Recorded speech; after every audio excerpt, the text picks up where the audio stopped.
Olá, pessoal, boa noite. Hoje a gente vai comentar um pouco sobre a nossa primeira avaliação. Então, vai ser uma aula um pouco mais curtinha, somente para a gente comentar um pouco sobre o que é que vocês precisariam ter tido de atenção em alguns pontos que a gente abordou ao longo dessa primeira parte do curso. Quais são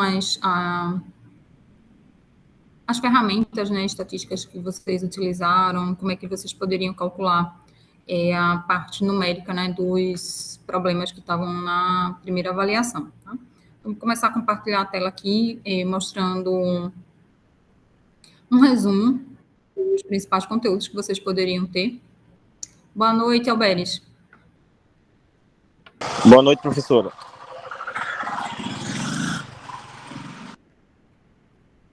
Não estou te ouvindo, não. Boa noite, professora. Não, estou chegando em casa agora do trabalho. Aí eu vi seu e-mail.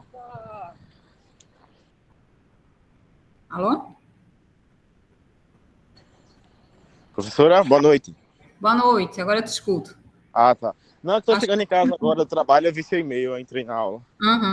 Pronto, tá joia. Eu estava começando agora a gravar, já que ninguém tinha entrado, eu ia gravar só os comentários gerais sobre a avaliação de sábado.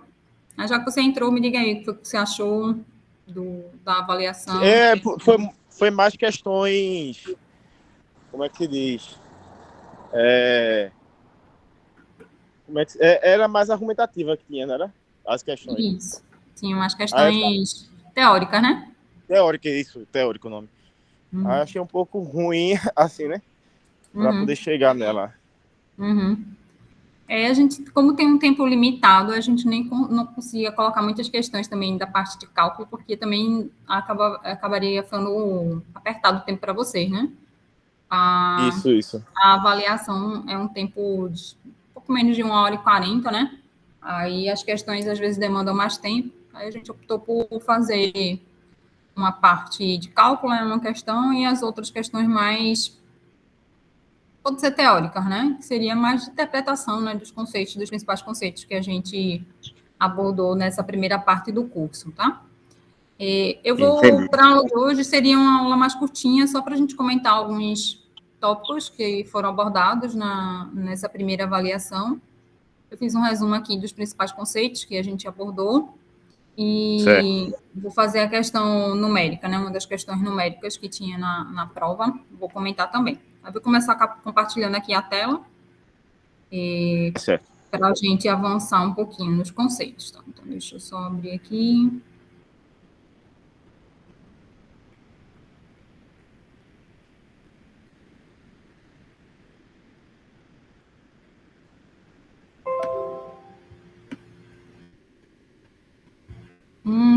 Primeiro conceito que a gente abordou na avaliação.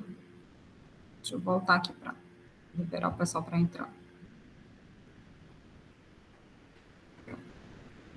Um primeiro conceito que a gente abordou na avaliação, na verdade, a gente teve um bloco de questões falando sobre estimadores, né? Então, alguns conceitos sobre estimadores estão aqui no resumo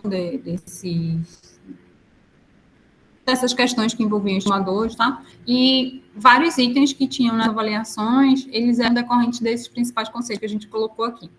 Então, o primeiro conceito importante é a questão de tendenciosidade, tá? Um estimador, ele é não tendencioso ou não viesado se o seu valor esperado, ele converge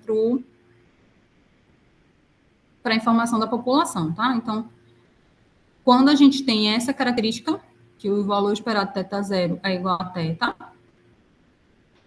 a gente diz que o estimador ele é não viesado ou não tendencioso. Então, por consequência, se a gente quer um estimador que seja viesado, a gente pensa o contrário. A gente teria que esse valor esperado seria diferente de θ. O valor esperado de θ0 seria diferente de θ, quando ele for viesado ou quando ele for tendencioso, tá? Outro conceito importante é o conceito de eficiência. Para que a gente possa considerar um estimador como sendo eficiente, a gente precisaria, primeiro, que ele fosse não viesado, então respeitar essa característica anterior que a gente apresentou, e se a gente tiver diversos estimadores com essa característica de ser não viesado, vai ser eficiente aquele que apresentar a menor variância. Tá? Então, a gente tinha algumas questões envolvendo esse conceito de eficiência, e aí a gente tinha que ter atenção, que para a gente garantir a eficiência, a gente precisaria verificar essas duas características, tá? E atentar que aqui, ó, ele é eficiente se ele tiver a menor variância, tá? E não a maior. A gente também chamou a atenção com relação à média amostral, né? Que é um estimador importante que a gente já tinha observado, e ele tem a característica que o valor esperado da média amostral, ele fornece a média populacional. Então, esse é um estimador que a gente consegue verificar a característica, né, de ser não viesado ou não tendencioso. E aí observa o seguinte, que essa característica, ela está presente tanto para amostras pequenas como para amostras grandes, tá? Então, não depende do tamanho da amostra para a gente poder verificar essa característica, essa propriedade, tá? Outro conceito também que a gente acabou abordando nas questões envolvendo estimadores foi a questão da consistência. Um estimador ele ser consistente, ele precisaria apresentar essas duas características, tá? O limite do valor esperado de θ0 tem que ir para θ, e o limite da variância de θ0 tem que ir para zero. Ou seja, à medida que a minha amostra cresce, né? Então, isso aí eu estou pensando para grandes amostras, o estimador ele vai convergindo para o verdadeiro valor do parâmetro, tá? E o viés vai diminuindo, ou seja, a minha variância, ela vai ser muito pequena e vai convergir para zero, tá? Então, isso aqui a gente consegue verificar quando o meu estimador ele é consistente. Então, a gente chamava atenção para a média amostral, que ela tem essa característica de ser consistente, porque ela é um estimador não viesado, ou seja, funciona para pequena amostra, já funciona essa característica de ser não viesado, o valor esperado do estimador converge para o parâmetro da população. Isso também acontece para amostras grandes. E a questão da variância, ela no limite, quando o n vai para infinito, quando o n tende a infinito, ela está indo para zero. Então, ela tem essas duas características que são necessárias para classificar como sendo um estimador consistente. Então, a gente tinha na avaliação um bloco de questões que envolviam conceitos relativos à parte de estimadores, e os principais conceitos foram esses que eu acabei de apresentar, que a gente precisaria levar em consideração para fazer a questão referente a estimadores. A gente tinha um outro bloco de questões que era referentes à parte de distribuição conjunta de probabilidade. Então, a gente tinha desde o conceito de probabilidade condicional e informações que mexiam com o conceito de covariância, coeficiente de correlação. Então, a gente estava sempre trabalhando esses conceitos mais importantes aqui, tá? Deixa eu só voltar para cá para liberar a entrada.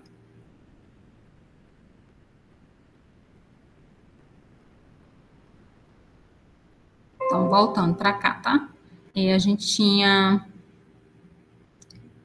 o conceito de probabilidade condicional, tá? Então, se tem xi, um valor específico, né, da minha variável aleatória x grande, tal que a probabilidade de x ser igual a xi, esse pzinho aqui de xi, e é um valor positivo, né?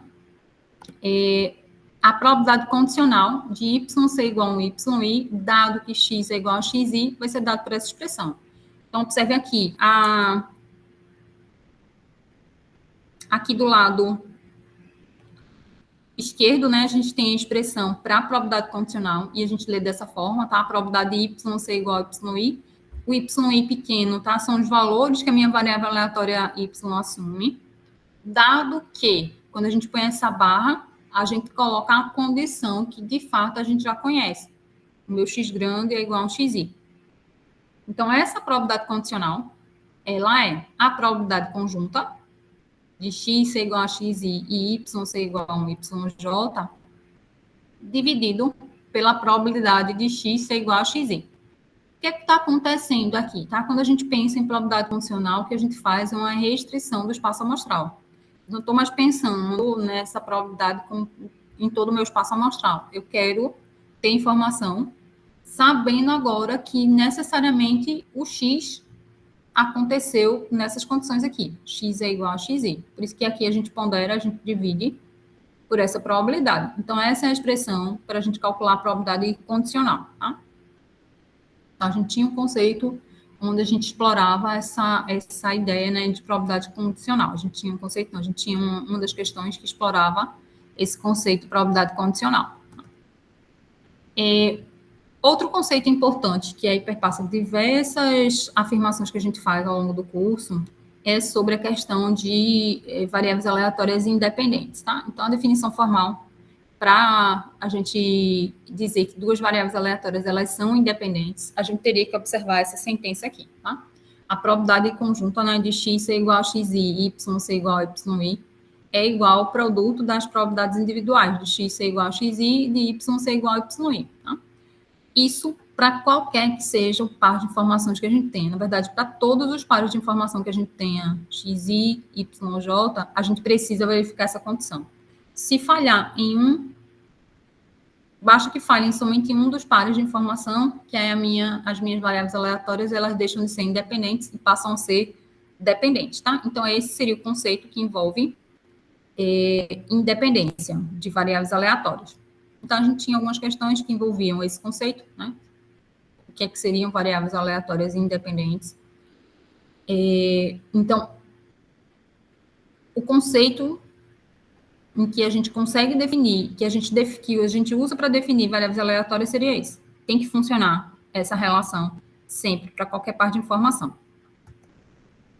Quando a gente usa esse conceito de independência, o que acontece é que a gente observa que eu conseguindo afirmar que as variáveis aleatórias são independentes, eu vou observar que isso vai acontecer.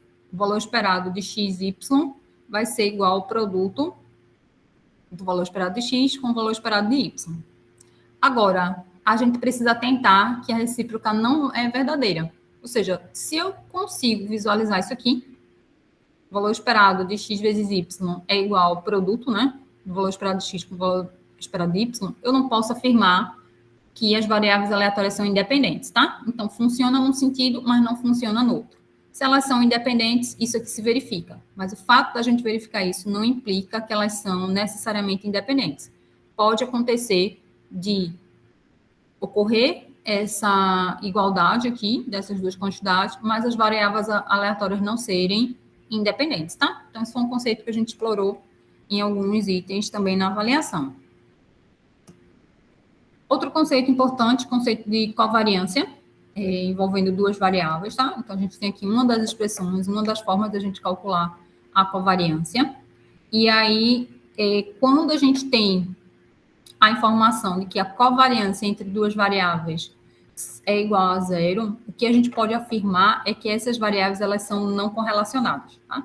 Então, covariância ser igual a zero não significa necessariamente que as variáveis aleatórias são independentes, por exemplo. Então, covariância ser igual a zero implica que as variáveis aleatórias elas são não correlacionadas. E se for diferente de zero? Elas são correlacionadas, tá? Agora, o conceito de independência com correlação, eles não são, um não implica no outro, tá? Então, se elas são independentes, a gente consegue verificar que elas são não correlacionadas, mas a volta não. Então, novamente, a recíproca não é verdadeira. Se elas são independentes, isso vai acontecer. A covariância vai ser zero. Ou seja, se duas variáveis aleatórias são independentes, então elas são também não correlacionadas. Mas a volta não é verdadeira. O fato de ter covariância igual a zero não implica que as variáveis aleatórias vão ser independentes. Então, aqui a gente está destacando, pode acontecer de a gente ter covariância igual a zero, mas as variáveis aleatórias não serão independentes, tá? Por fim, um conceito que a gente também explorou quando a gente está olhando essas relações, né, de probabilidades entre variáveis aleatórias foi o conceito de correlação.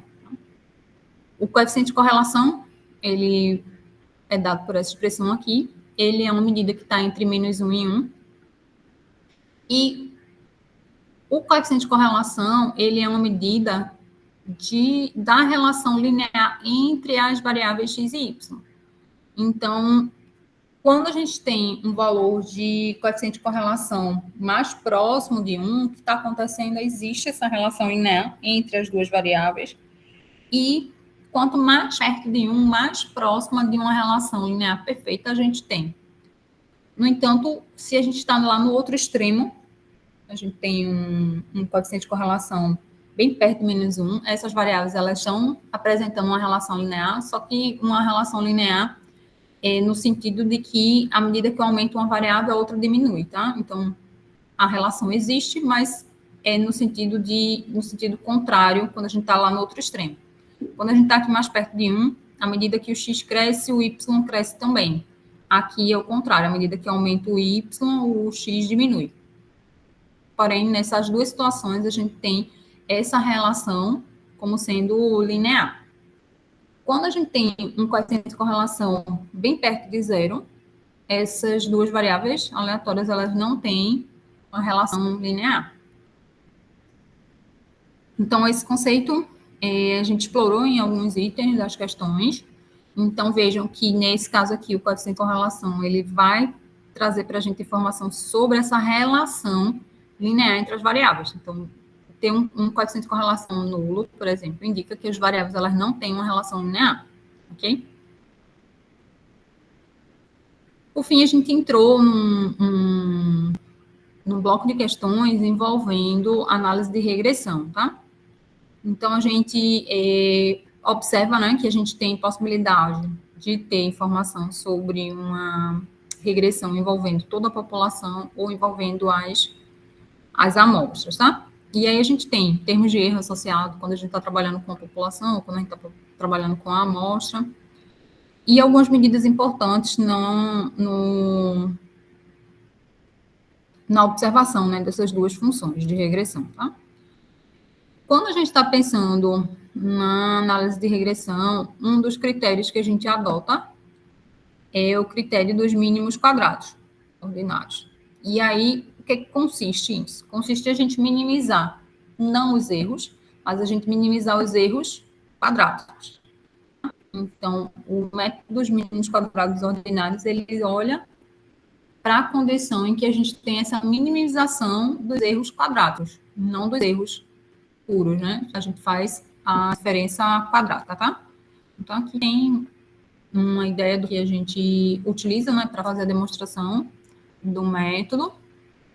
A ideia é que a gente queira essa quantidade a menor possível. E aí, o que a gente usa cálculo para fazer isso, né? A gente consegue, a partir da ferramenta de derivada, encontrar as condições que geram esse ponto de mínimo para essa função, tá? Então, com isso, a gente consegue determinar quem seriam os estimadores, né, para a minha função de regressão, beta 1 chapéu e beta 2 chapéu. Isso a gente demonstrou ao longo da aula, tá? Então, a gente tem, inicialmente, essas duas expressões aqui para a gente calcular quem seria o beta 2 chapéu e quem seria o beta 1 chapéu. Existem outras expressões que a gente pode estar utilizando. Então, por exemplo, na questão numérica, a gente poderia utilizar essas expressões aqui, para a gente poder calcular quem seriam os valores dos parâmetros, beta 2 e beta 1, mas não foi imposto, necessariamente a gente teria que utilizar isso aqui, a gente pode utilizar outras formas também de encontrar o beta 2 e o beta 1. Estão listadas aqui algumas informações, tá? Lembrar que quando a gente está chamando a variável x grande, y grande, a gente está olhando a observação de fato da amostra, tá? Quando a gente chama essas informações x e pequeno, y e pequeno, a gente está olhando os desvios de cada observação em relação ao seu valor médio, tá? Então, por exemplo, beta 2 chapéu, se eu tivesse só informações sobre x, y e i, eu poderia calcular usando essa última expressão aqui, tá? Aqui também são maneiras alternativas, né, para encontrar quem seria o beta 1 chapéu. Então, com essas informações aí, a gente conseguiria fazer a questão numérica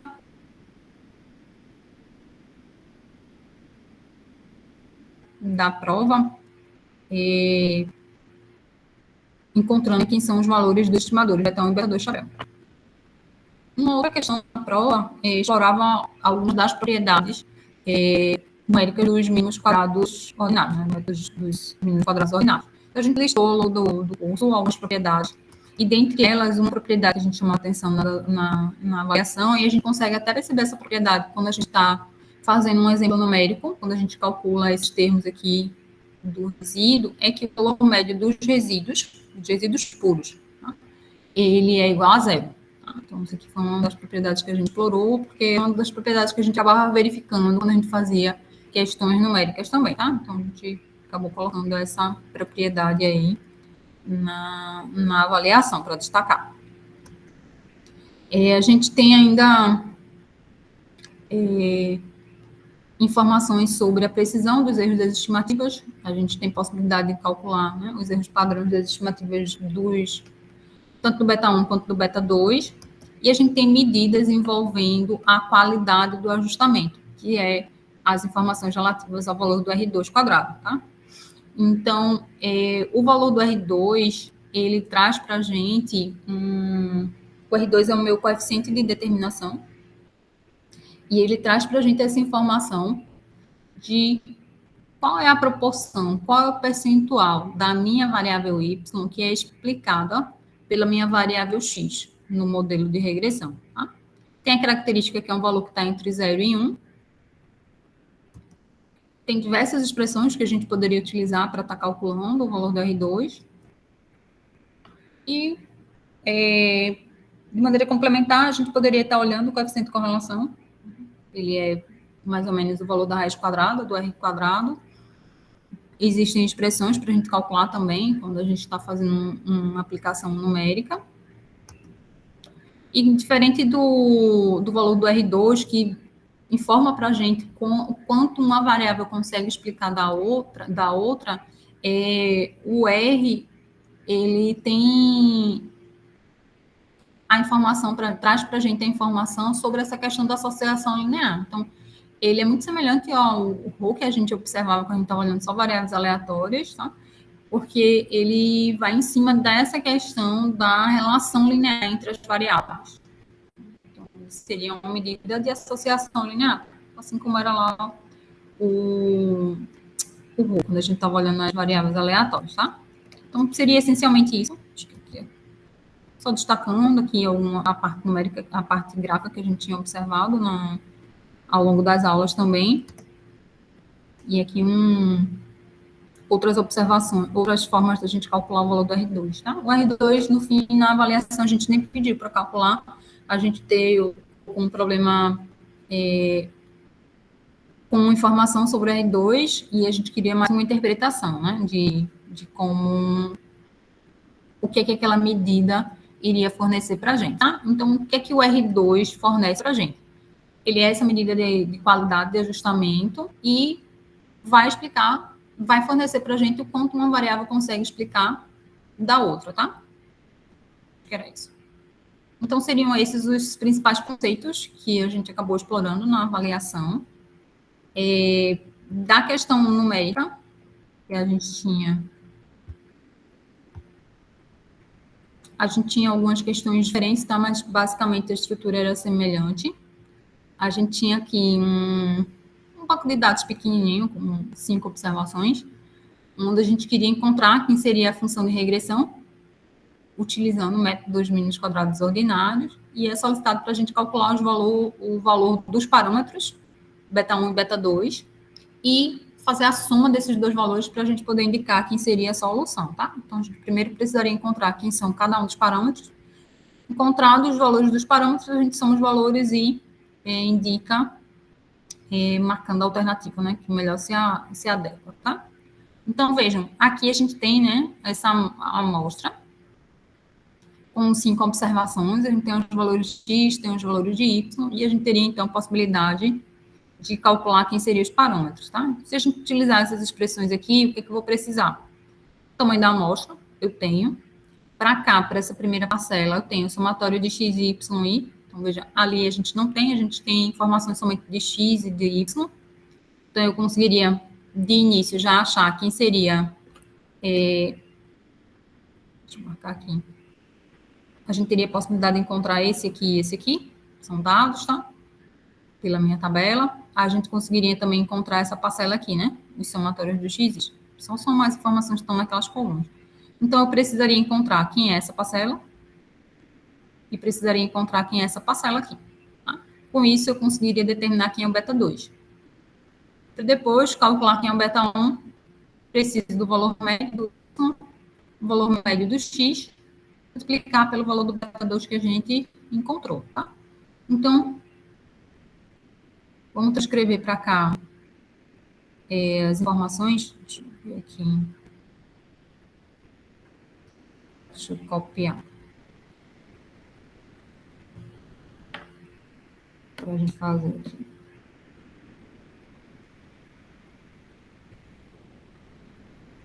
Deixa eu só arrastar um pouquinho para cá.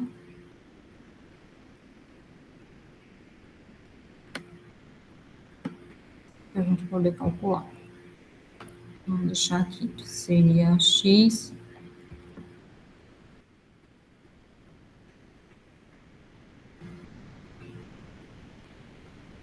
e y. Aqui é 1, 3, 5, 9, 13. Os valores do y, 2, 5, 7, 10 e 15. E aí eu vou encontrar quem seriam as outras informações, né? Que a gente precisa.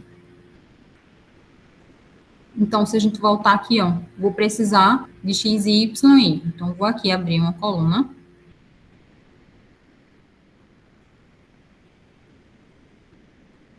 Eu vou fazer o produto de x e y.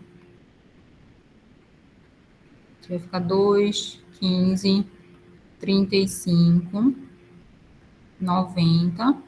E aqui vai ficar quanto? 13 vezes 15. 195. Depois eu vou precisar também de xi ao quadrado, né? Que seria essa parcela que eu vou usar aqui no denominador. Então, eu vou fazer o xi ao quadrado. Então, vou pegar toda essa informação aqui e vou levar ao quadrado. Então, vai ficar 1, 9, 25,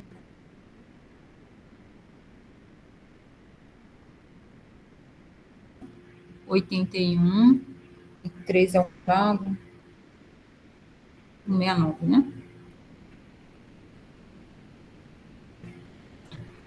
O que eu preciso, no fim, são fazer aqui os somatórios. Cada uma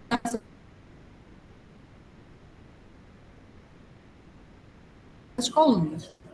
Somatório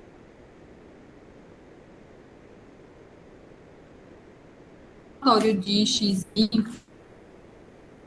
de y e 39, x e 337, e de x ao quadrado, 285.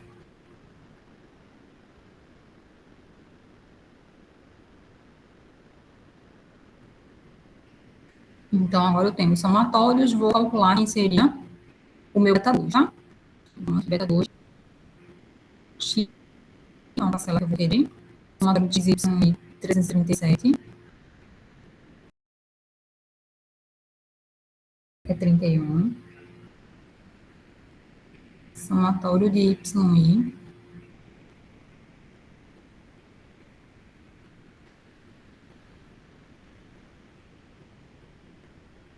39,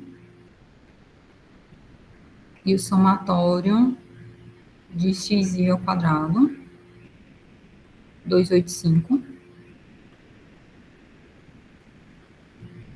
Pronto, aí são essas três parcelas. Esse aqui seria o xi ao quadrado. Pronto, com isso, vamos calcular quem seria meu beta 2 chapéu. O beta 2 chapéu seria 5 vezes, aí o somatório de x e y é 337. 5 vezes 337, menos o somatório de xi é 31, vezes o somatório de yi, que é 39, sobre 5 vezes, aí o somatório de x quadrado é 285, menos o somatório de x e 31, o resultado disso ao quadrado. Aí vou calcular aqui quem seria cada uma dessas parcelas. Vai ficar 5 vezes 337, 1.685, menos 39, 1.209, 5 vezes 285, 1.425, menos 31 vezes 31, 961. Aí aqui no numerador, 685 menos 1.200, 0,9, 476, e o outro,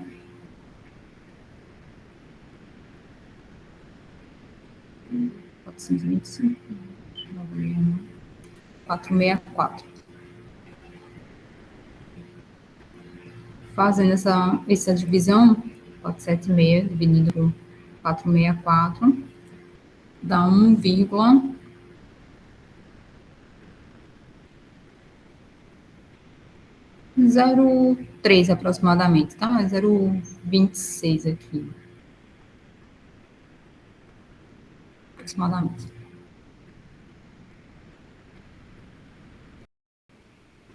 Vou colocar com 2 casas decimais mesmo. 1,03 aproximadamente.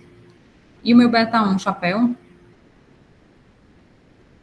seria o valor de x barra. Aí, para saber o valor de x barra aqui, a gente vai pegar o de x barra e o de y barra, né?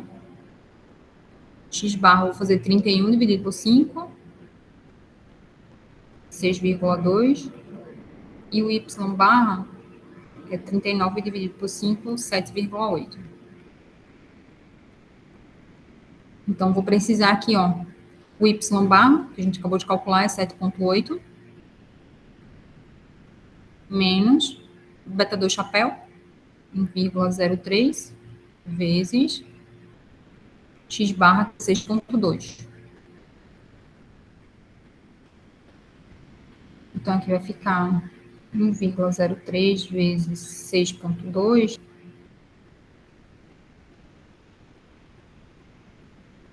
7,8 menos 6,386.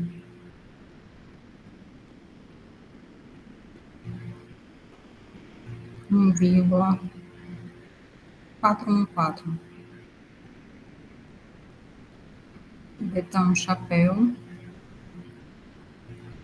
Aproximadamente 1,4. Então, a gente queria quem seria beta 1 chapéu mais beta 2 chapéu. Então, seria 1,03 mais 1,4 aproximadamente, ou 42, né, aqui se quiser, colocar com 2 casas, né? Como a gente colocou com o outro também. Poder colocar 1,42. Aí 1,03 com mais 1,42. Essa soma dá 42 mais 1,03, 2,45 aproximadamente. Né? Aí, dentre as alternativas que a gente tinha uma que era mais próxima aqui, que era o 2,5, tá? Então, seria basicamente isso que a gente precisaria fazer nessa questão numérica, tá? Envolvendo análise e regressão. Alguma dúvida, alguma pergunta? A senhora vai liberar a prova com correção? Para revisão? Ou, como não Você vai liberar a prova para a gente fazer a revisão no que errou? Eu não sei como eu vou verificar com o pessoal da ordenação, como é que funciona. Se, por exemplo, eu libero já no próprio AVA, ou se eu libero só a nota só no... Alguns professores já liberaram assim, a revisão e a nota, né? A revisão da prova e a nota ao mesmo tempo. Certo, já só libera, né? Lá no sistema, né? Pronto, vou fazer isso. Aí devo soltar esses dias, então. Foi, liberou, aí mostrou a Coordenação. nota da gente e ficou já. Uhum. Mas aí lembrar só que ter atenção que a nota que libera no AVA tem que ser ponderada ainda, certo? Quando vai lá para o CIGA, vocês sabem, né, que essa prova agora, ela tem um Entendi. peso de 0,2, se eu não me engano, Isso, né? é. Aí no AVA, acho que é 0,2, se eu não me engano, agora essa prova, né? Isso, 1%. correto. Aí no AVA, o que vocês vão ver vai ser a nota tipo, de 0 a 10, certo? Aí quando essa nota Isso. for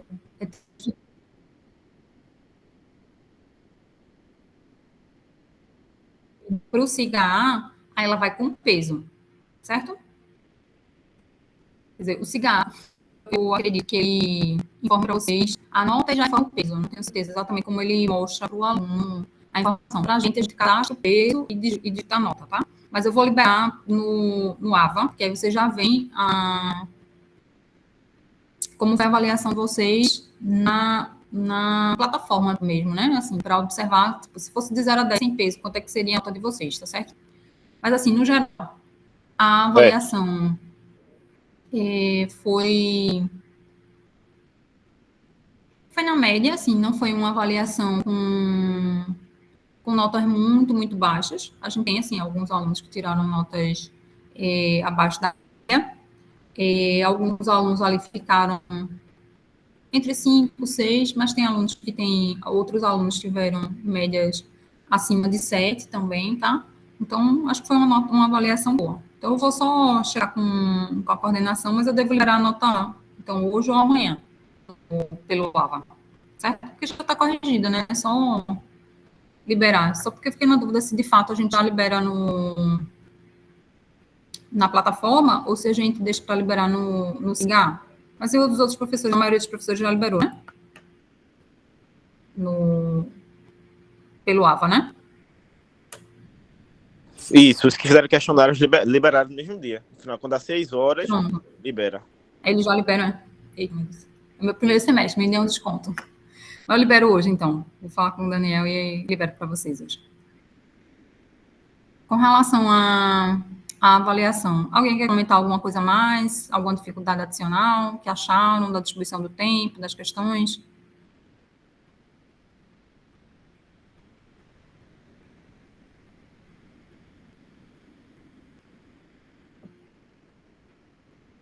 Eu já falei no início, acho que não tem nada para acrescentar mais, não. Uhum.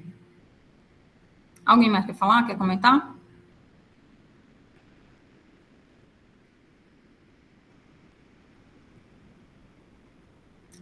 Então vamos embora, então. Vamos encerrar hoje. Foi mais curtinha o encontro. Aí eu devo liberar agora as notas para vocês. Tá joia? Tá certo, professora. Obrigada. Por nada. Aí a gente, essa semana, o outro encontro é assíncrono. Eu vou colocar material para vocês na plataforma. E aí, na semana que vem, a gente vê se marca um outro momento síncrono, tá joia? Vou parar aqui a gravação. Deixa eu ver aqui.